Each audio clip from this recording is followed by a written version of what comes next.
Everyone, কেমন আছেন আপনারা সবাই? আপনাদের সবাইকে ওয়েলকাম জানাচ্ছি নতুন একটি ব্লগে। তো আজকের ব্লগটি আমি শুরু করেছি সকাল থেকে। এখানে সকালে আমি ব্রেকফাস্টে হালুয়া আর রুটি খাচ্ছিলাম।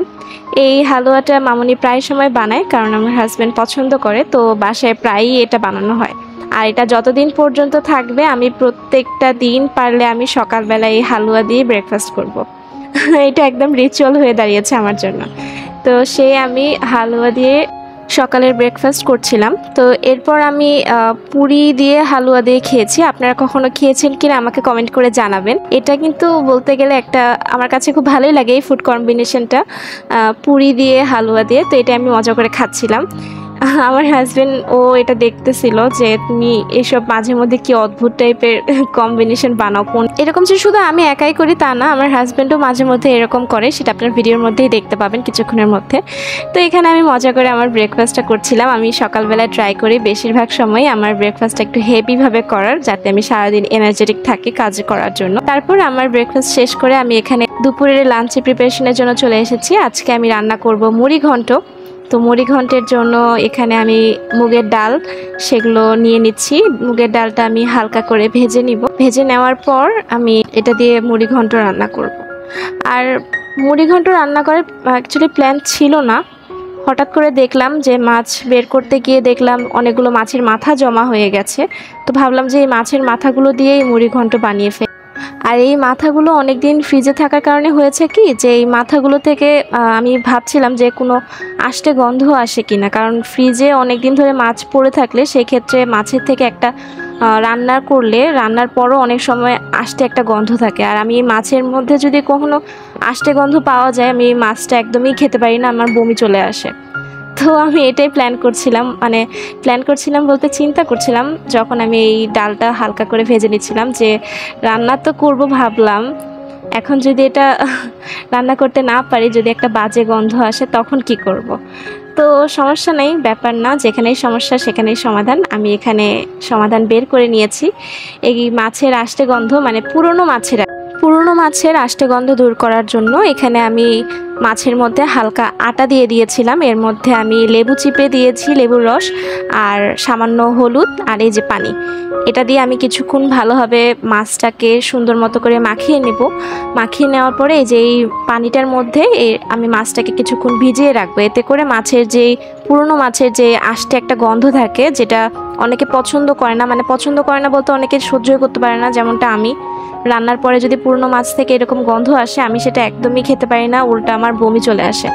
তো সেটার জন্য আমি এটা সুন্দর করে ভিজিয়ে রাখলাম। আপনারা ওইটা ট্রাই করতে পারেন, যখন মাছ পুরনো হয়ে যায় সেই ক্ষেত্রে আপনারা সেই আষ্টের গন্ধটা দূর করার জন্য এর মধ্যে আটা আর লেবুর রস আর হলুদ, এই তিনটা উপকরণ দিয়ে সুন্দর মতো ভালোভাবে মাখিয়ে নিয়ে পানিতে ভিজিয়ে রেখে দিতে পারেন। তারপর আমি চলে এসেছি পানি খেতে।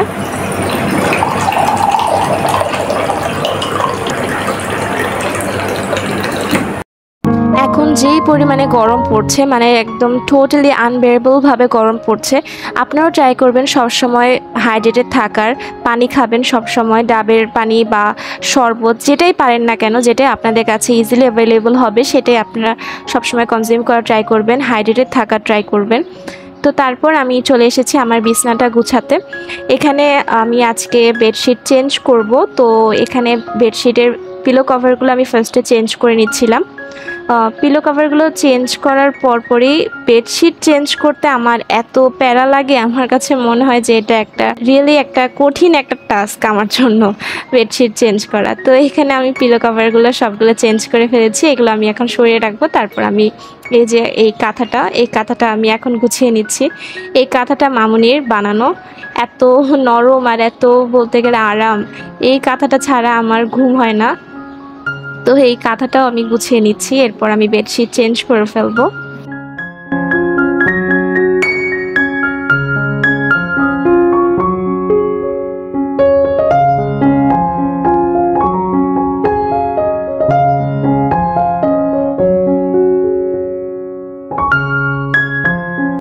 বেডশিট চেঞ্জ করা শেষ করে আমি চলে এসেছি আমার রান্নায়। এই মাছের মাথাগুলো যেটা আমি ভিজিয়ে রেখেছিলাম সেই পানিটা ফেলে দিয়ে এর মধ্যে আমি এখন 1 চিপি পরিমাণ ভিনেগার দিয়ে নিচ্ছি। ভিনেগার দিয়ে এটা আমি কিছুক্ষণ পানির মধ্যে ভিজিয়ে রাখবো।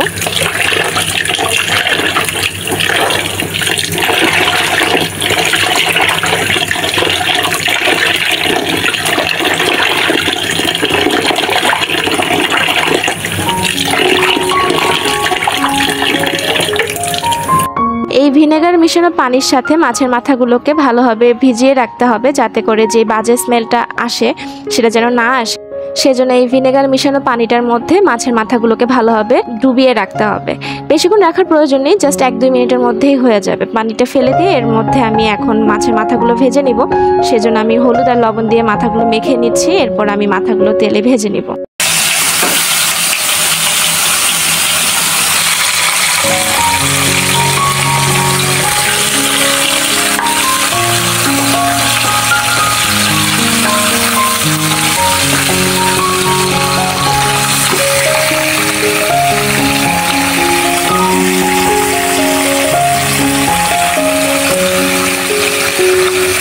একপাশে আমার মাছের মাথাগুলো ভাজা অলমোস্ট হয়ে গেছে, অন্য পাশে আমি মুগের ডালটা সিদ্ধ বসিয়ে দিয়েছিলাম। এটার মধ্যে তেমন কিছুই আমি দিইনি, শুধু হলুদ দিয়ে পানি দিয়ে সিদ্ধ বসিয়ে দিয়েছি। অনেক সময় আমরা ডাল সিদ্ধ করার সময় ডালের মধ্যে লবণ দিয়ে দিই সিদ্ধ তাড়াতাড়ি হওয়ার জন্য, কিন্তু এটা একদমই ভুল ধারণা যে লবণ দিলে তাড়াতাড়ি সিদ্ধ হয়। লবণ দেওয়া বা না দেওয়াতে তাড়াতাড়ি সিদ্ধ হওয়া না হওয়ার কোনো সম্পর্ক নেই, লবণ ছাড়াই সিদ্ধ করা যায়। তো আমি জাস্ট হলুদ দিয়ে সিদ্ধ বসিয়ে দিয়েছি। আর এখানে ভিনেগার দেওয়ার কারণে মাথাগুলো খুব সহজেই মানে একই তো অনেক ভালোভাবে ভাজা হয়েছে মচমচে, তারপরে আবার সুন্দর নরম হয়ে গেছে ভিনেগারটা দেওয়ার কারণে। সুন্দর করে এখানে মাছগুলো ভেঙে যাচ্ছিল, বেশি একটা প্রেসার প্রয়োগ করার প্রয়োজন পড়েনি। তো এরপর আমি এখানে পেঁয়াজ আর রসুন আর আদা বাটা এগুলো বেটে নিচ্ছিলাম। এগুলো আমি আজকে ওই মুড়ি ঘন্টের মধ্যে দেব। তো এখানে আমি এগুলো বেটে নিচ্ছি।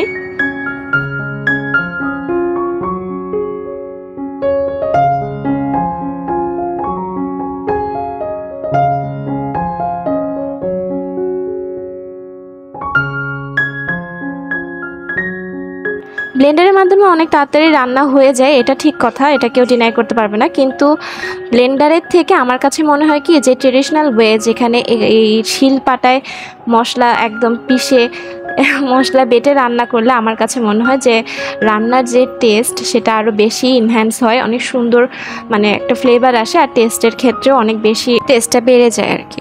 তো এখানে আমি আমার আদা রসুন পেঁয়াজ এগুলো বাটা প্রায় শেষ। এরপর আমি চলে এসেছি টমেটো কুচি করতে। আমি মুড়ি ঘন্টের শেষের দিকে টমেটো দিব।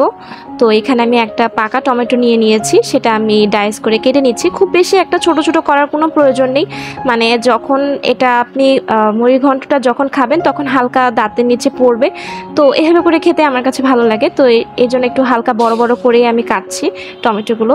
আর টমেটোটা আপনি এমনভাবে নেবেন যেটা কালারটা সুন্দর থাকে। অনেক টমেটো আছে যে কিছু কিছু টমেটোর যেগুলোর কালারগুলো অনেক ডার্ক থাকে, মানে কিছুটা খয়েরি কালারের, সেটা দেখতে অতটা সুন্দর, যদিও টেস্টে কোনো হেরফের হয় না, বাট দেখতেও একটা বিষয় আছে, আগে দর্শনধারী তারপর গুণবিচারী। যদি কোনো জিনিস দেখতে সুন্দর হয় সেটা টেস্ট বাজে হলেও ফার্স্ট ইমপ্রেশন অ্যাটলিস্ট ভালো থাকে। তো ট্রাই করবেন যদি টমেটো দেওয়ার ক্ষেত্রে, যেই টমেটোটা দেখতে সুন্দর মানে রং এখনও খারাপ হয়নি, টুকটুকে লাল টাইপের, ওই টমেটোগুলা ট্রাই করবেন দেওয়ার। আর একদম গলা টমেটো নেবেন না, এক্ষেত্রে হালকা একটু টক আছে এমন টমেটো নেবেন। আই হোপ আমি বুঝাতে পেরেছি আপনাদেরকে। তো এখানে আমার টমেটো কুচি করা শেষ, এটা আমি দিয়ে দিয়েছি ডালের মধ্যে। আর এই হয়ে গেছে আমার মুড়ি ঘন্ট। এটা খেতে অনেক বেশি মজা হয়েছিল, ট্রাস্ট মি। এটা আমি বানিয়েছি সেজন্য বলছি না, আসলেই অনেক মজা হয়েছিল। আপনারা চাইলে ট্রাই করে দেখতে পারেন। আমি জানি আপনারা আমার থেকে অনেক ভালো অনেক সুন্দর রান্না পারেন। আমাকে কমেন্টে অবশ্যই জানাবেন যে কি করলে আরও বেশি মজা হয় মুড়ি ঘন্ট রান্না, সেটা আমাকে কমেন্ট করে জানাতে পারেন। আমিও আপনাদের কাছ থেকে শিখতে চাই, যেমন আমি যতটুকু টিপস আর ট্রিক্স জানি যেগুলো আমি ভিডিওর মধ্যে শেয়ার করেছি, আপনারাও যা যা জানেন আমাকে কমেন্টের মধ্যে লিখতে পারেন। তো এখানে আমি শিলপাটা যেটা আমি ইউজ করেছিলাম সেটা আমি সুন্দর করে ধুয়ে রেখে দিচ্ছি। এখন এই বাটিটাও আমি ক্লিন করে রেখে দিই।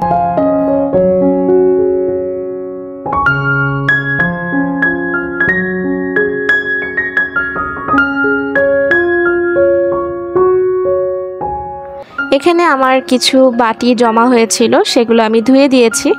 এখন এগুলো আমি সিঙ্কের পাশে পানি ঝরানোর জন্য রেখে দেব। আমি এখানে পানি ঝরানোর জন্য থালা বাসন সব কিছুই রেখে দিই। এখান থেকে পানি ঝরানো হয়ে গেলে তারপর আমি সেগুলো যার যার জায়গায় সুন্দর মতো গুছিয়ে রেখে দিই। তারপর এখানে রুমে এসে দেখি যে মামুনি আমার কাপড় প্লাস আমার হাজব্যান্ডের কাপড়গুলো আমাদের বেডের মধ্যে সুন্দর করে গুছিয়ে রেখে গেছে। তারপর আমি দুপুরে লাঞ্চ করে নিয়েছি। লাঞ্চ শেষে আমি এই যে আখ আখ নিয়ে বসে আছি, আখ খাচ্ছিলাম। এই আখটা পাপা নিয়ে এসছে, কোথা থেকে নিয়ে এসছে আমি জানি না। আমি ঢাকায় যতই আখ খাই, এই প্রত্যেকটা আখ আমার কাছে পানসে লাগে, একদমই মিষ্টি লাগে না। আমার মামাবাড়ি ঠাকুরগাঁওয়ে, ওখানে আমি যখনই মামাবাড়ি ছোটোবেলায় যেতাম ওখানে আখ খেতাম। তো ওখানকার আখের মতো ঢাকায় আমি আখ একদমই পাই না। যে আখই ঢাকায় আমি কিনেছি এখন পর্যন্ত বেশিরভাগই হচ্ছে গিয়ে একদম পানসে টাইপের। তো এই যে বারান্দায় চলে এসেছি আমি, এখানে সানসেট হচ্ছিল, খুব সুন্দর দেখায় সানসেটের সময়, তো সেটাই আমি আপনাদেরকে দেখাচ্ছিলাম। এরপর এই যে মামুনির বাগান, এখানে মামুনির করলা গাছটা এটা ভালোই বড় হচ্ছে, আস্তে আস্তে লতা পাতা ছড়ে যাচ্ছে। এরপর বিকালে আমার হাজব্যান্ড এসছে, তো ও বললো যে ও রোল খাবে। তো এই ডিফ্রস্ট করা রোলগুলো যেগুলো পাপা বানিয়েছে এগুলো আমি ওর জন্য ভেজে নিচ্ছিলাম। তো এই যে আমার রোল ভাজা প্রায় শেষ, এগুলো আমরা এখন সার্ভ করে দেব, আমি আর আমার হাজব্যান্ড প্লাস আমার দেবর, আমরা তিনজন খেয়ে নেব এগুলো। তো এই যে সার্ভ করে দিয়েছি। আর এখানে মামুনি কিডনি বিনস বানিয়েছিল, তো আমাদেরকে দিয়ে গেল কিডনি বিনস। আর এই যে আমি আপনাদেরকে শুরুর দিকে বলেছিলাম না যে আমি ফুড কম্বিনেশন ট্রাই করি, শুধু এটা আমি একাই না, আমার হাজব্যান্ডও করে। তো এই যে দেখেন এখানে ও ওয়েট ফুড কম্বিনেশন ট্রাই করছিল। এই মাস্টার্ড সস এটা পাপা বানিয়েছে। পাপা এরকম অনেক সুন্দর রান্না জানে, সেভরি আইটেম বা বেকারি আইটেম যেটাই বলেন না কেন, পাপা অনেক সুন্দর রান্না করতে পারে, এগুলো বানাতে পারে। তো আমি এটা দিয়েই ট্রাই করছিলাম। আর আমার হাজব্যান্ড এখানে, আমি যখন কিছু একটা খাই ওর কাছে মনে হয় যে আমি যেটা খাচ্ছি সেটাই মনে হয় অনেক মজা, না জানি কত মজার একটা জিনিস। ও কিন্তু খায় না, এই যে দেখছেন ও এক বাইট নেওয়ার পরে ও রেখে দিচ্ছে, ও খায় না, কিন্তু ওর মনে হয় যে এটা আমার ট্রাই করতেই হবে, যেটা আমি খাচ্ছি সেটা ওর কাছে মনে হয় যে অনেক বেশি মনে হয় টেস্টি। তো তারপর আমি এখানে কিডনি বিনস খাচ্ছিলাম। তো এই ছিল আজকের ব্লগ, আশা করছি আপনাদের সবার ভালো লেগেছে। ভালো লেগে থাকলে চ্যানেলটি সাবস্ক্রাইব করে ফেসবুক পেজে ফলো দিয়ে পাশে থাকবেন।